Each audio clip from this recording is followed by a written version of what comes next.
And we are live. Welcome to another episode of Unscripted. And I have the great pleasure to introduce Keith Zielenski. Thanks very much for joining me. How are you? I'm doing well. Thank you for having me. I always love to speak to professionals in the space to gather their insight in terms of the current events, in terms of what they've seen throughout their careers. But why don't we get started with the easy question? How did you get started in cybersecurity? Walk me through memory lane, your journey, and what are you up to today? Sure. So my transition to information security is what it was called at the time, started at Booz Allen Hamilton a number of years ago. I was doing some environmental work for them and got wind of their national security team and some of the things that they were focused on with respect to data privacy, data security. And I developed an interest and I ended up assisting with some proposal efforts and slowly made a transition to the national security team at Booz Allen Hamilton. And I never looked back. It's been a very rewarding career, very, very fruitful, and there's been plenty of opportunities. So what did you do beforehand? What kind Yeah, of space so were you in? sure. I actually have an undergraduate degree in geology, which strange how you end up in cybersecurity from geology, but that's quite a long story. But I was doing environmental consulting, environmental engineering work, designing and installing groundwater remediation systems for various federal cleanup sites, and didn't enjoy it. It was not very rewarding financially or professionally, so I decided to make my career change, and Booz Allen gave me that opportunity. Yeah, that's fantastic. And Booz Allen has the name itself carries some connotation associated. It's a big firm, has a quite the reputation to be a certain quality of individuals working there. When you tell people that you come from Booz Allen, what's the reaction? Do people ask you questions about that, or just tell me? Yeah. Go ahead. So your interpretation or opinion of the firm is accurate. I worked with some very intelligent people. It was a great way to start my career in information security. I worked with many folks from the three-letter agencies that migrated over to Booz Allen after their federal career was over. So worked with some very skilled individuals. And the firm does have a very high reputation for great quality, high quality delivery, thorough delivery. And it definitely allowed me to build quite a foundation for which I then launched my career. And so, Keith, if we go out for a hike, can I still ask you about if I come across an interesting rock or formation? Can I still ask you the question? You'll be able to give me some I insight. would I would do my best. Yes, I will say that identification of formations and things is probably a thing in my past at this point, but I would do my best to help you understand what took place historically in geologic time. So And that space doesn't move as fast, I don't think, as cyber. it's funny, it doesn't by any means, but there is innovative remediation technologies being piloted and leveraged by companies that are willing to take a chance and really push the envelopes. So there is innovation in environmental cleanup, environmental restoration work, but just not at the pace at which we operate in cybersecurity. And I suspect it's considered a STEM discipline, right? So there's a lot of things that if you take in from that background to be able to apply to cyber. And it's always fascinates me to see what backgrounds people come from. So that's why I like to dwell on this point for a little bit. I will absolutely support what you just said. I think it's the engineering mindset that helps drive success in cyber. I think my background in looking at something as a system with input and output and things to do to ensure high quality and to ensure that you're achieving your goal, it's all a mindset. And I fully agree with you. I do believe that the STEM foundation has served me well. And I have so many questions. I've not had a chance to interview a geologist. If you don't mind, what are your thoughts about, and we go on a tangent real quick and then we'll go back into the Sure. cyber, but it's so interesting. I heard of some plans to launch a spaceship into one of those, or like the asteroids and trying to mine these precious metals associated. And they're saying like how one of those asteroids contains like these precious minerals in quantities that are not known to us. Is that feasible or is that like completely science fiction? I will say technology moves fast. And given the rate at which we're extracting precious minerals from planet Earth, we're going to have to find alternate sources. So I do think that's a great place to look, a great opportunity. And I'm confident that with the advancements in technology, we'll be able to successfully harvest minerals from other places. I absolutely think that's going to be a reality. I think we just have to ask Bruce Willis. He's done it before. Exactly. So when you start at Booz Allen and you diverge your knowledge into the cybersecurity space, Walk me through, how did you become proficient? Was it through osmosis, working with fellows professionals? Was it through self-learning? Was it through potentially like just fake it until you make it kind of attitude? What was the process like? Yeah, great questions. As I mentioned, very intelligent people at Booz Allen, individuals I still keep in touch with today. They served as a mentor to me, helped me mature, grow. They really provided me the guidance that a junior team member required. And I started out more on the policy and standards side of the house, security policy, security standards. Then I got more heavily involved in a process in the federal space, which is certification and accreditation of systems and applications, making sure that they have the proper security controls in place. And throughout my career, I just continued to follow my passion, and ultimately took that general policy standards background and then got a bit more technical. I dove into static analysis, so source code reviews, making sure that applications are secure before they go into production. Worked for a couple of tech firms developing those skills. And then after spending time around that technology and realizing how challenging it was for customers to leverage those platforms, I went to one of the big fours to build out a managed service capability to deliver on those technology platforms. So it's really been a very exciting path, an exciting career that, as the cyber threat landscape changes each and every day, my career morphed and grew in directions that I didn't know it would. But it was very motivating, very enjoyable. And I've met some talented folks. But one thing I'll also stress, because I think we're going to dive into the topic in a bit, is building the right team. So I pride myself in building and retaining high-performing cybersecurity teams. That's where I found myself to be most productive, most successful. And granted, AI, ML technology these days, many people are worried, oh, my job's going away, the human aspect is going to disappear. I'm a firm believer that we need the intelligent team members to move technology forward. You can buy the best technology, the newest technology. If you don't configure it and install it correctly, and if you don't know how to operate it, it's not very useful. It's not very productive. It's really about the people. We talk about people, process, and technology. I believe the market is going to push technology as quickly as it can. And we need to make sure that the people and processes are keeping up with the technology. And that's where I try to spend most of my time, making sure that the right people are in place and that the processes exist so that they can integrate the technology into their day-to-day, resulting in improved cybersecurity posture. Last question before we dive into that, what you just described, into the human element associated with cyber.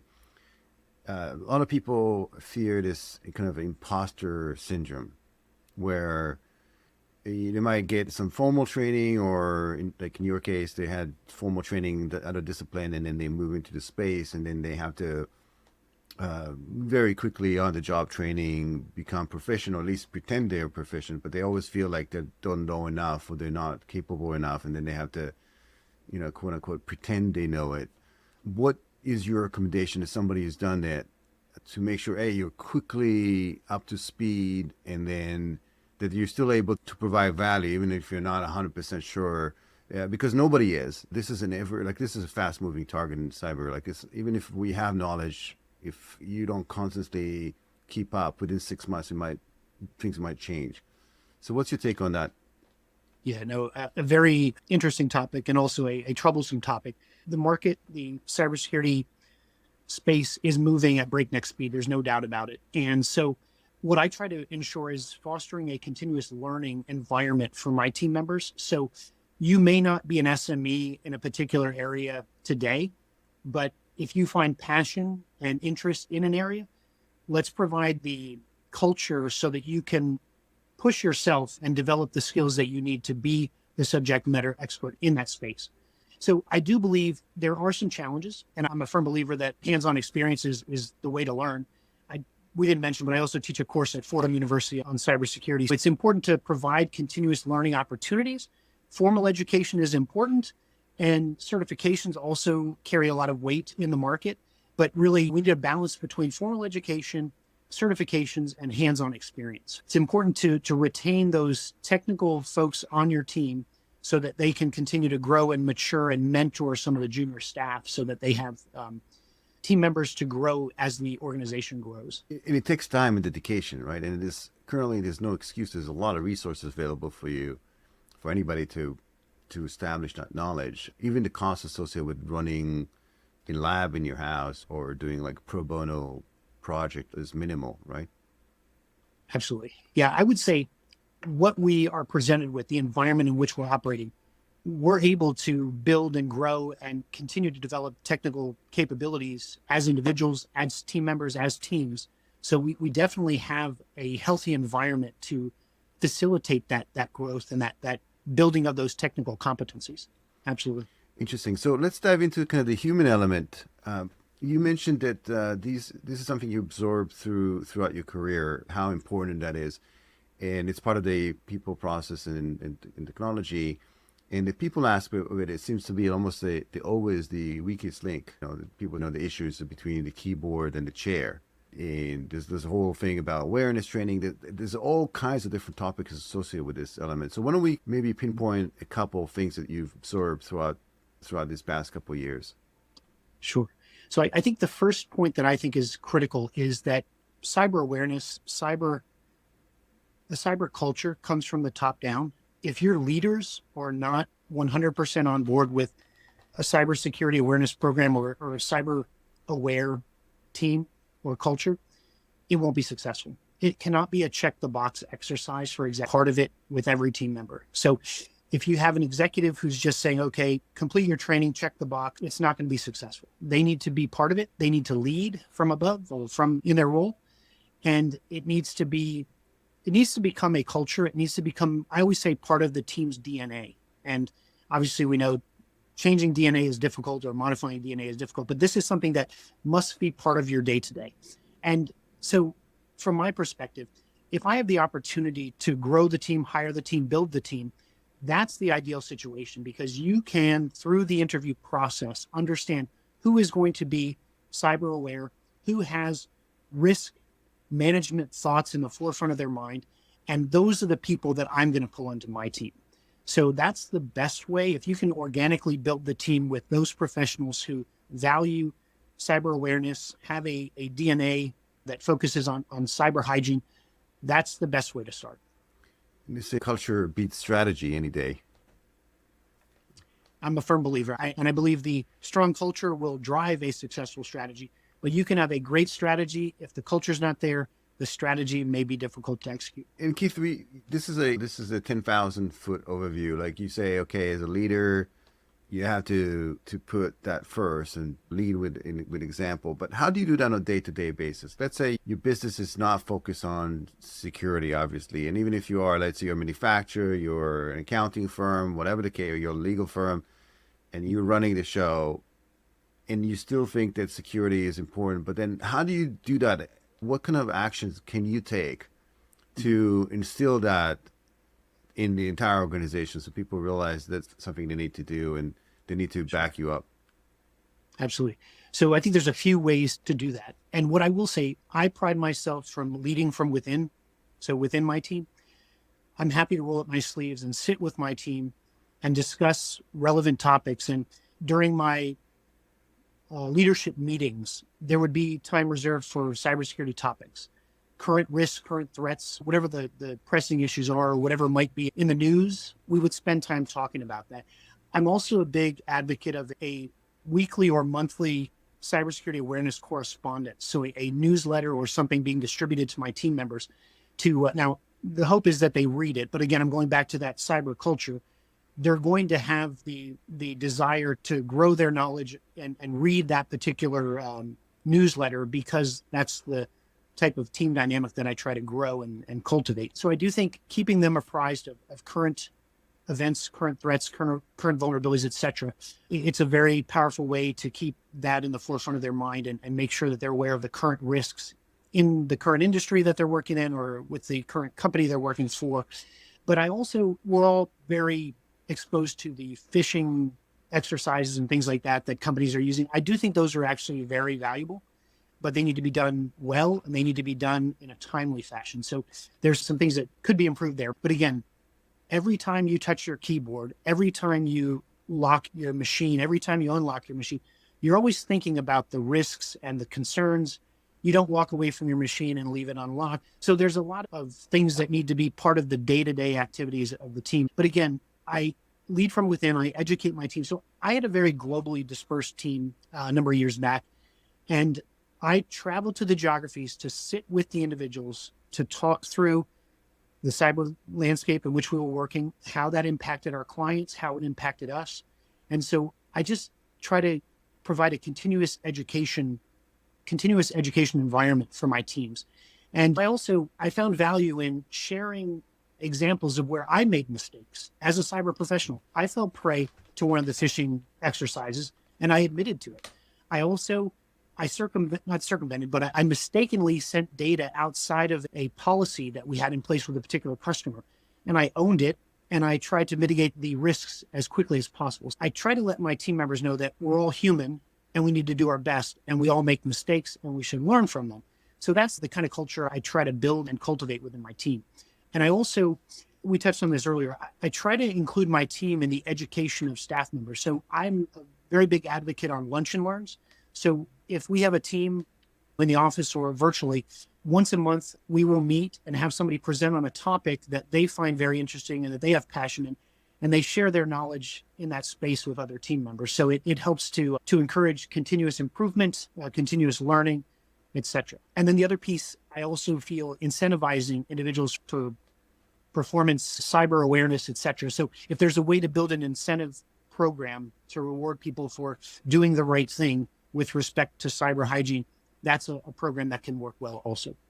And it sounds like it doesn't take that much. It sounds like it's just like taking the action. So meaning from a heavy lifting perspective, the cost is not huge, tremendous to get this going, like a newsletter, maybe lunch learn, creating that culture, that ongoing rewarding. It doesn't sound like you need to start putting systems in place to mitigate that. It doesn't matter how many awareness classes you're going to assign the team. That's not going to make an impact as much as you basically going out there and advocating, physically advocating, and then also making sure that there's an emphasis on it. Is that correct? That is correct. So, and an example there is, I'm going to learn more from my team members during a lunch and learn than I'm going to learn from a computer-based training that talks about cybersecurity awareness. That is a check the box exercise for so many, unfortunately. But where I'm really going to learn is when my colleagues are sharing their knowledge with me in an informal setting over lunch, et cetera. That's where I really build my knowledge base, gain additional knowledge, et cetera. So I think you can, in a very cost-effective way, start to build that cyber awareness culture. And yeah, so it's not an expensive endeavor by any means. And how do you know it's working? Let's say you were watching this show and you say, listen, but you're right. Keith, you're right. I need to start taking steps. And maybe I start small with, I'll take one of your recommendation, maybe a newsletter, maybe a lunch learn, maybe something else. And I start doing it. How do I know, and it have to be consistent, obviously, but how do I know that I start to make an impact? How do I measure the success or the results of something that's happening in the organization? It could be difficult to measure, depending, but I'll give you an example of the lunch and learns. When I first kicked off the program with my team, it quickly built momentum. So it brought the team together. And when they come together to share knowledge around cyber risks and innovative cyber technologies, it created a knowledge sharing environment. So that right there, I believe, is one way to, when you see the momentum begin to build. I think that's a great sign that this program is being embraced. People are participating. And you can look at the head count in the meeting, see who's participating, see who's not participating. And then to take it to the next level, when you see those topics then being shared or when they come into play with client delivery as well. So my background is consulting, so that's why I was going to the client delivery. So when I see those topics translate into discussions with customers, I know we've started to grow that knowledge exchange, and it's now reaching a point where we're now going to help our customers understand what we've learned and what we've shared with our coworkers. So you can see the momentum building over time. Ultimately, if we stay off the front page of the newspaper, we're doing something right, but that's not a very, very good way to measure. But I do think you see the momentum in that Lunch and Learn program. The incentive program, I like to reward my team members and I like to publicize that reward. So if there's, let's see, I'll just take it back to a situation. So we used to do a lot of application security testing for a customer. And individuals that found high-risk vulnerabilities and followed the process by which to escalate that finding to the customer within the service level agreement that was agreed upon, I rewarded my team for those types of activities. And I made sure everybody on the team knew what the individual found, who found it, and what the end result was. Okay, remediated the vulnerability within 24 hours. The application was taken out of production, et cetera, et cetera. So I like to publicize the achievement of my team members. And that creates a culture of continuous learning. Junior team members want to excel and elevate their career, so they try even harder in their day-to-day activities. So that's another way to ensure that, like, how do I say it? Ensure that continuous learning is being passed on to additional team members and that the bar continues to be raised. And you mentioned it's, and I agree with that. It's tough to measure, and it's almost like insurance, right? You don't want to use it, but you still have to have it. You mentioned rewarding folks for doing better, but I've seen the flip side of that too. I've seen some places where you do awareness training and or you do like some phishing exercise, and then if you fail it a couple times, you get reprimanded. So there's the carrot and the punishment, the stick associated with it. What's your take on this in taking this type of approach to trying to mold behavior? Mm-hmm. Interesting topic. And I will say that I do not try to publicly share failures that often with my team publicly. I will speak to the individual if they failed something. And to be honest with you, that's part of my process by which to determine, is this individual the person that I want on my team and that I want to grow and I want to continue to advance their career. And don't get me wrong, I stated before, everybody makes mistakes and I've done it myself. But if I see continuous failures in certain aspects of cyber hygiene, that becomes an issue. That gets tied to performance assessments. That gets tied to performance improvement plans, et cetera. So I do take the failures seriously. And if we have those individuals that basically are being lazy or complacent or not focusing on topics that I believe are important from a cyber perspective, we have to have a serious conversation. Yep. It is, however, with the flip side of that, it's getting tougher and tougher with the emerging technologies such as AI, fake, all these real fake, and so on. And it's even for as a cyber professional, I sometimes receive, and I'm very suspicious, I receive these emails or even text that looks real. And just because I'm so paranoid, because I do this for a living, I think twice about it. But if you're, advancement technology, but then we live in a very stressful life where we're all ADD. There's always something going on. And sometimes we get caught in the weakest moment where we're about to go on vacation or something, so your kids screaming in the background, or you just didn't get enough sleep that day. And then you happen to, and we're just humans, right? We have vulnerabilities that are beyond the technology. So how do you balance that when something like that happens?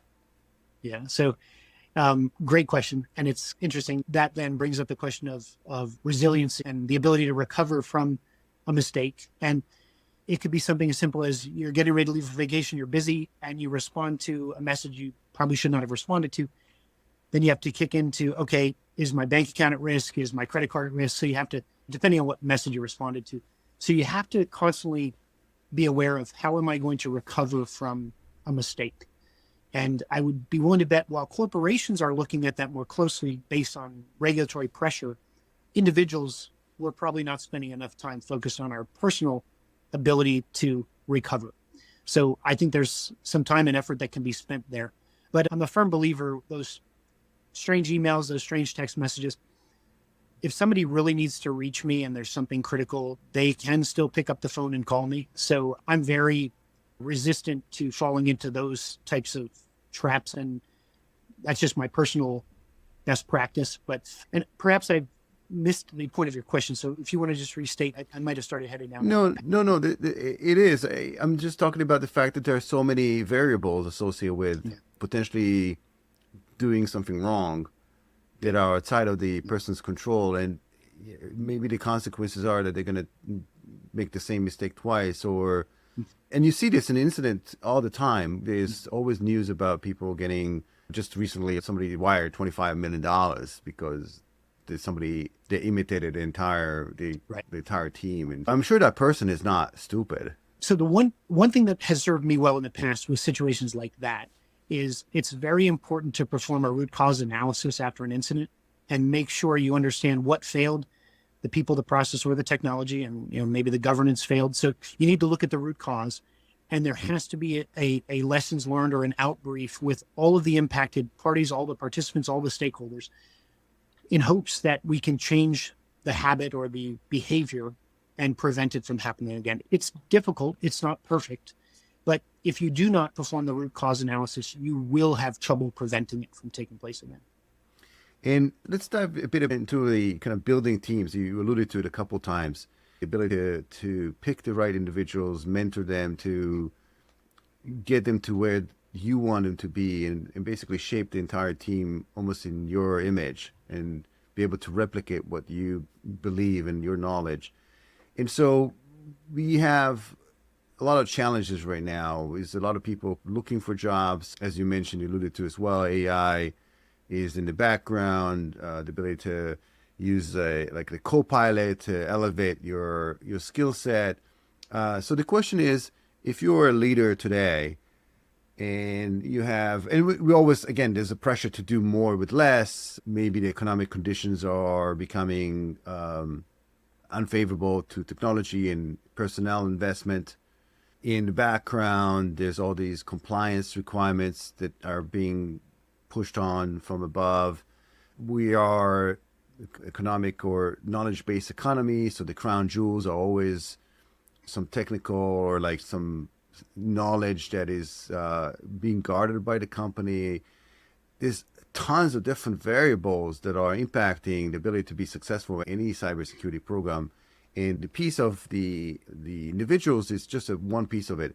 How do you as a leader, as you mentioned, pick the right team and then trying to maximize what you currently have? And then on the flip side of it, because you were the hiring manager, the second piece of the question would be, and I'll repeat that because you probably forgot by now, it would be, if you're seeking a role, you're currently looking to maybe upgrade or upgrade a skill set or moving to another company and so on, what would you recommend for them to do, how to become more attractive, to be that person that you, Keith, are looking for? So there's two pieces of the question. Sure. So the first part, I hire for character. I'm a firm believer that we can teach the technical skills. Now, don't get me wrong. I'm not going to hire an entry-level person in hopes to skill them up on some innovative technology in 2 months and make them productive. But what I look at character, that's my focus. I do bring in my technical team members for the technical evaluation of the individual skills. But let me back up one step before that. My concern right now with leveraging AI, a lot of resumes are being scanned with those technologies to look for the proper candidate. Many candidates are using those tools to generate their resume. We are in a position now where many capable candidates are not reaching the interview stage because they are not leveraging those platforms to generate the perfect resume to be picked up by the tools. So I think we have a big challenge ahead of us right now. And unfortunately, I'm a firm believer that there's some very skilled individuals that are falling by the wayside and not being interviewed and not potentially landing the right opportunity for the company and for the individual. So that, I don't know how to solve for that yet. I have, if you don't mind, I have some insight to that. I think that you're 100% correct. It's just like almost like the SEO, search engine optimization. There are a lot of blogs and content being written by AI to be read by AI or be read by machine learning. So the algorithms are, so we're the same thing. We're this machine writing resumes for machines to read resumes. And so if you're not super proficient in that, then you're falling by the wayside. But so I think in this particular case, I would go outside and venture into, for people to build their own brand, participate in events such as this one, nourish connections, the human element associated with it, and then give back. You're teaching. There's tons of ways to give back, and any interaction that you have with giving back and being part of courses or project, whatever, then you make those connections, you come across opportunities, and then you have the potential to get in front of the line without having to go through this massive machine interactions. I agree 100%. The networking component is what we need to focus on to move the right resume to the right place. Absolutely. And it's not trivial. A lot of times it demands people to go outside of their comfort zone. I've suggested that to people to do podcasting, whatever. And people say, I'm not good at speaking. I'm good at writing. Well, then we have a problem. You have to be good at both, or you have to get into a position where you have to get out of your comfort zone. There's no two ways about it. But if you're only good at writing, and then there's a machine writing for you, and everybody else has a perfect resume because everybody else is good at writing, then how do you differentiate yourself? Absolutely. You know? Absolutely. So I had a mentor, a very senior partner at Deloitte when I was working for Deloitte, who stressed to me how important networking is. And me personally, I'm the type of person, I tend to ease back on the networking because I don't want to interrupt someone. I don't want to be a nuisance. I don't want to slow their day-to-day progress. But that's really not an issue. People enjoy networking. People enjoy the connection. So that was some feedback given to me when I had eased back on my networking, and I had to then start that engine again and really rely heavily on my network connections. It's important to continue to cultivate those relationships from, your previous place of employment. It's very important to keep that network alive. And obviously there's a lot of tools out there to help with it. I'm a very big advocate of LinkedIn. I enjoy it. I'm not a social media guy, and I know people want LinkedIn into that. It's my professional social media.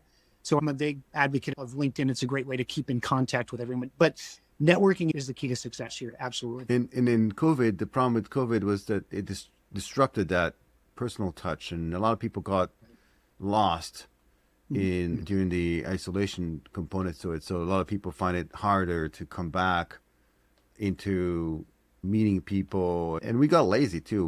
We travel less, we do more of this, even though we're nonverbal. The nonverbal communication for humans is 80%.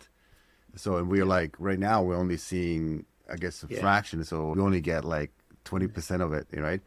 So that's tough.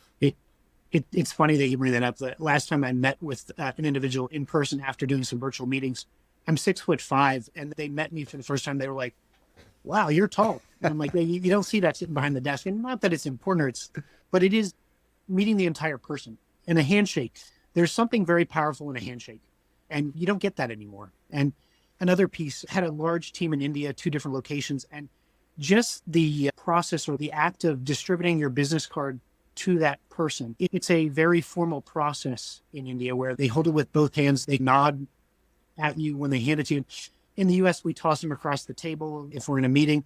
So it's important to understand the cultural diversities as well. So there's a lot to be said about face-to-face meetings. And I do miss those interactions with my team that used to be very frequent prior to COVID. Yeah, absolutely. And the handshake, there's more to the meets the eye. It's not just I saw somewhere where they were talking about this, almost a hormone exchange as part of the kind of the physical connection.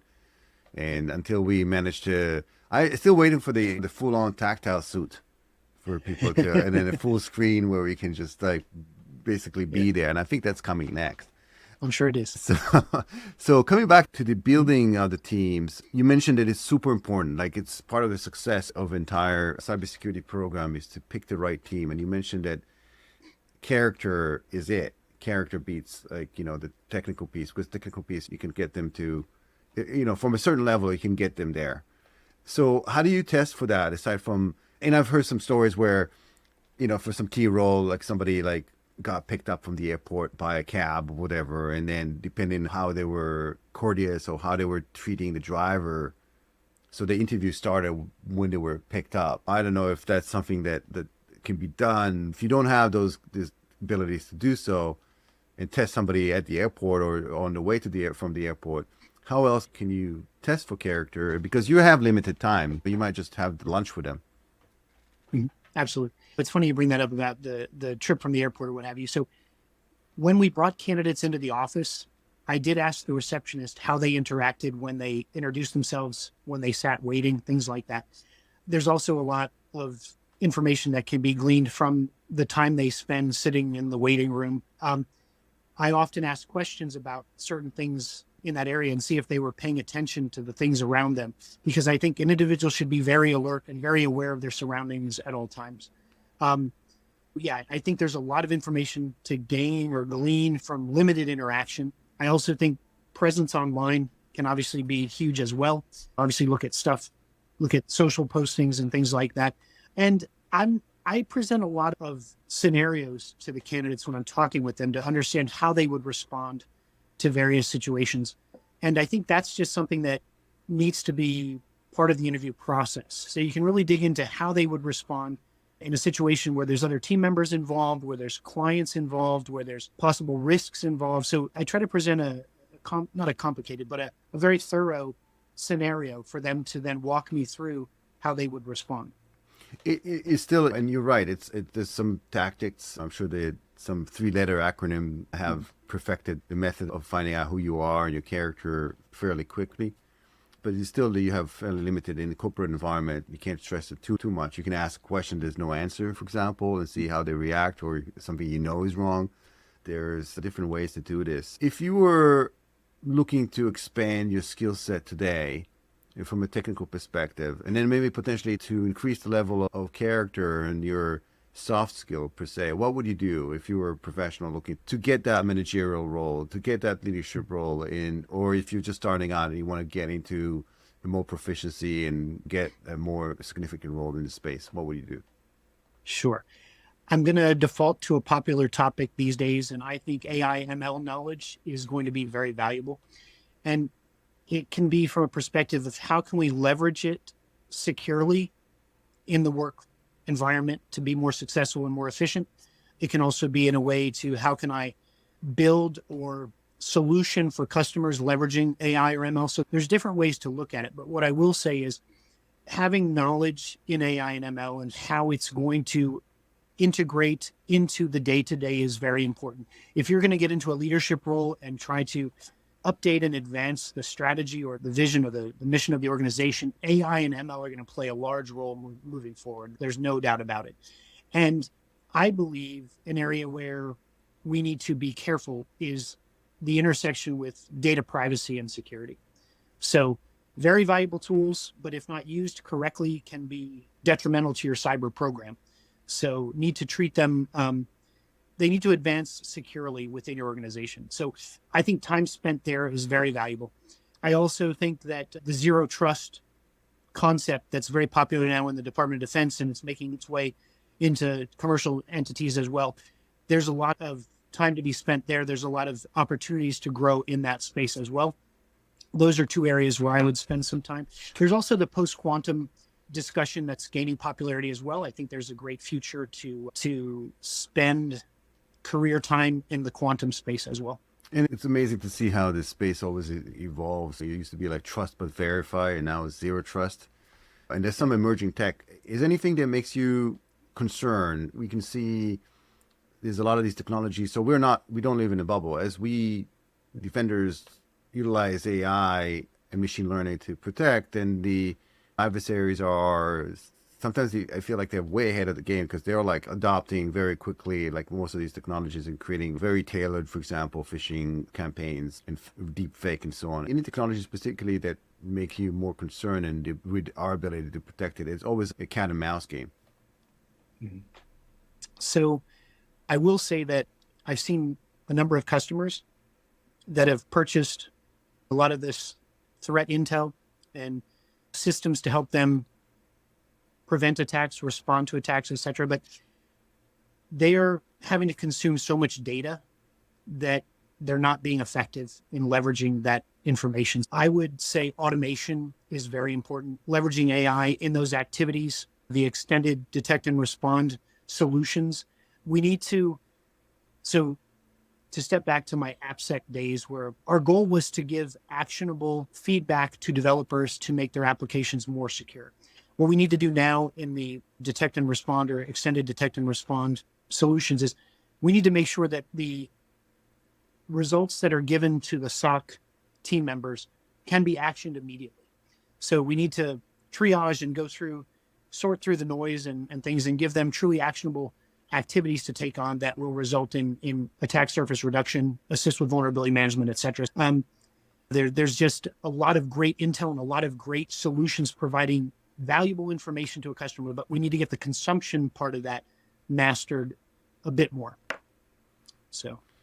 Super interesting, and I feel like we can go on and on, but we just for the sake of time management, and just maybe cover briefly what do you do today, and what's the easiest way for people to reach out to you, and then potentially for any type of consulting or information or whatever else, whatever people want to look for in what you do. Absolutely. Obviously, I'm on LinkedIn. It's a great place to find me. I'm currently with a boutique firm, Sage Solutions Consulting. A good friend of mine, Hugh Jetta, has built out a very capable boutique consulting firm, and I'm helping him grow his cybersecurity capabilities. We work closely with a number of partners that have great solutions, very active there, also active at Fordham and in some of the local chapters associated with cyber. I'm in New York, just outside of New York City, but always happy to grab a coffee or something and have additional conversations. And just remember, Keith is a very tall guy, so if you see him on Zoom here, or like in this particular, so don't be surprised. And I tell you, I was surprised many times how tall people are after meeting them online. Just to pinpoint the Sage Solutions, like particularly, who do you typically work with? What's your ideal customer look like? And what would it be like the top 1 or 2 areas of expertise that you feel are you're most capable and are better suited for clients? Yeah, we do offer managed services, which I think is a very good solution for customers. They find it difficult to build and retain the teams needed to run technology. So we're taking on that responsibility, that burden for customers, and delivering application security testing as a managed service. We have a managed SOC. We have some different managed services capabilities that I think are very effective and very helpful with respect to cost. It's amazing how efficiently we can provide these services, much more efficiently than an organization can build them internally. We work with medium-sized companies. I do spend a lot of time in the financial services, medium-sized banks, other financial fintechs, things like that. And we do have some SAP consulting that we do as well. And we are doing some AI work also. So we do have quite a wide range of offerings, but I'd be happy to have a discussion with somebody and further explain some of the things that we do. Super exciting. Thank you very much, Keith, for joining me today. Much appreciated. It was a very enlightening conversation. I learned a lot personally, and I'm looking forward to maybe meeting you in person sometime in New York, bumping into you, and maybe in one of the next events. But until then, thank you all for joining us. Looking forward to seeing you in the next episode. And until then, stay safe, online as well as offline. I'll see you guys soon. Thank you. Thank you.